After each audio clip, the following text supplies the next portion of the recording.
Masjid Gede Kauman Yogyakarta, yang dibangun oleh Sri Sultan Hamengkubuwono I pada tanggal 29 Mei tahun 1773, merupakan simbol harmonisasi sisi kebudayaan khas Kerajaan Yogyakarta yang syarat perjalanan sejarah dengan religiusitas masyarakatnya. Selain sebagai sarana beribadah bagi keluarga raja dan rakyatnya, masjid yang juga dikenal sebagai Masjid Raya Daerah Istimewa Yogyakarta tersebut dibangun sebagai kelengkapan Kerajaan Islam Ngayogyakarta Hadiningrat. Secara keseluruhan, penataan serta detail bangunan Masjid Gede Kauman ini sangat mencirikan budaya Jawa Islam. Ciri ini tampak dari atap masjid yang menggunakan pola susun tiga gaya tradisional Jawa bernama tajuk lambing teplok. Pola ini bermakna tiga tahapan pencapaian kesempurnaan hidup manusia, yaitu hakikat, syariat, dan marifat. Di bagian ujung teratas lapisan atap tersebut terdapat mustaka berbentuk daun kluwi sejenis buah sukun bermakna keistimewaan bagi individu yang telah mencapai kesempurnaan hidup, dan gada berbentuk huruf alif sebagai perlambang hanya Allah yang satu. Perpaduan semua simbolisasi tersebut memuat makna bahwa orang yang telah menjalani hakikat, syariat, dan marifat, hidupnya akan selalu dekat dengan Allah yang Maha Esa. Masjid yang diprakarsai oleh Sultan Hamengkubuwono I bersama Kiai Fakih Ibrahim Diponingrat selaku penghulu keraton tersebut telah mengalami beberapa kali pengembangan. Pada 20 Syawal 1189 Hijriah dibangun serambi masjid yang berfungsi sebagai ruang serbaguna. Selain itu, di sisi utara dan selatan halaman masjid dibangun dua ruang pagongan sebagai tempat memainkan gamelan setiap bulan Maulid diselingi dakwah ulama. Kegiatan yang disebut sekaten ini masih dilestarikan hingga sekarang.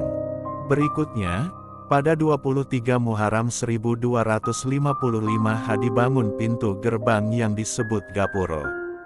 Kata Gapuro ini berasal dari kata Gafuro yang berarti ampunan dari dosa. Gerbang berbentuk semar. Tinandu itu bermakna Semar seorang tokoh punakawan dari pewayangan Jawa akan mengasuh, menjaga, dan memberi suri teladan kepada para raja dan kesatria. Syarat makna adalah predikat yang rasanya cukup tepat ditahbiskan kepada Masjid Keraton Yogyakarta. Pemaknaan pun tetap menjadi prioritas dalam penyelesaian akhir bangunan, seperti tampak pada ruang salat utama. Ruangan ini berdinding batu alam putih dengan tiang-tiang yang terbuat dari kayu jati. Lantai ruangan terbuat dari marmer yang didatangkan dari Italia. Sama sekali tidak terdapat sapuan cat di ruangan ini, menandakan bahwa setiap orang yang hendak beribadah harus dalam kondisi suci.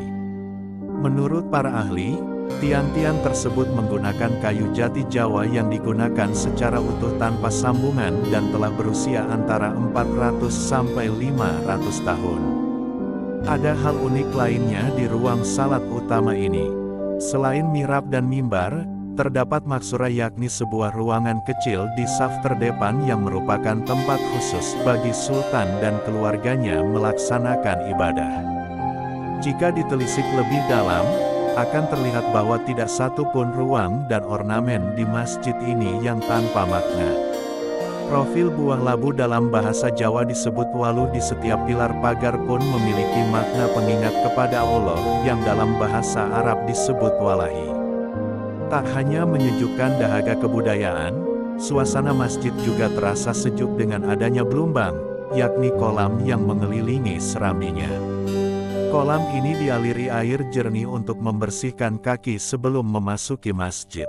Kebesaran makna filosofis dan sejarah panjang masjid ini akan membuat siapapun yang menjelajahinya merasa melewati sebuah mesin waktu kebudayaan Jawa yang syarat pemaknaan.